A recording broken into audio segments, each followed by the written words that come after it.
Na, na, na, na, na, na, na, na. Nous sommes dans la nuit du 11 au 12 octobre 1492.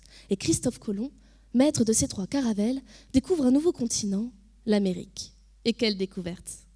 Faisons à présent un bond dans le futur jusqu'à aujourd'hui. Nous avons, depuis ces 500 dernières années, fait de nombreuses autres découvertes, dont une des plus récentes et grandioses à mon sens est celle de près de 2000 nouveaux mondes appelés exoplanètes. Les exoplanètes, ces corps qui sont en orbite autour d'autres étoiles que notre Soleil. Et aujourd'hui, nous sommes capables d'obtenir des photographies de ces nouveaux mondes. Imaginez, en plus de trouver de nouvelles planètes situées à des milliers de milliards de kilomètres de chez nous, on arrive à en avoir une photo. Par exemple, l'image que vous voyez derrière moi, c'est celle de la première exoplanète à avoir été imagée.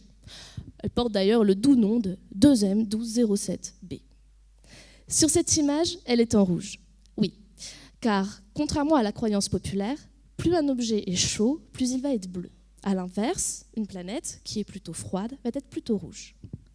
Ma thèse s'inscrit directement dans la lignée de cette première découverte, car moi aussi, je cherche des exoplanètes géantes en orbite autour d'étoiles de faible masse. En fait, par imagerie directe, c'est ainsi que l'on nomme la technique qui nous permet de voir ces planètes. On ne peut techniquement voir que des planètes géantes, car elles sont suffisamment massives pour émettre un petit peu de lumière dans l'infrarouge. Pour faire une analogie, c'est comme si vous essayiez de voir une bougie que l'on tiendrait à côté d'un phare et qui se situerait à New York. Ces phares, on l'observerait depuis la Bretagne. C'est compliqué. Vous voyez que le contraste entre le phare et la bougie est grand. Par contre, si vous remplacez votre phare par un feu rouge, ça devient tout de suite beaucoup plus simple. Nos feux rouges à nous, ce sont les étoiles naines que j'étudie. Étudier les planètes géantes, c'est comprendre comment elles se sont formées, par quel mécanisme de formation planétaire.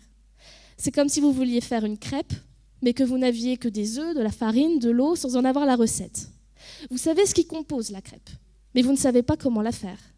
Bien moi c'est pareil, je sais ce qui compose les planètes géantes. Je sais qu'elles sont faites de gaz et de poussière, et j'évalue comment il est le plus probable qu'elles se soient formées.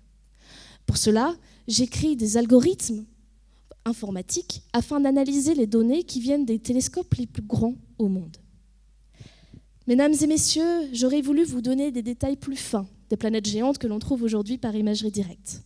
Vous dire un petit peu, comme l'a écrit Colomb à Sainte-Angèle, dans les régions que j'ai parcourues, il y a des palmiers de 6 ou 8 sortes différentes, et leur belle variété enchante le regard. Mais pour cela, il va falloir encore attendre quelques années. Merci beaucoup.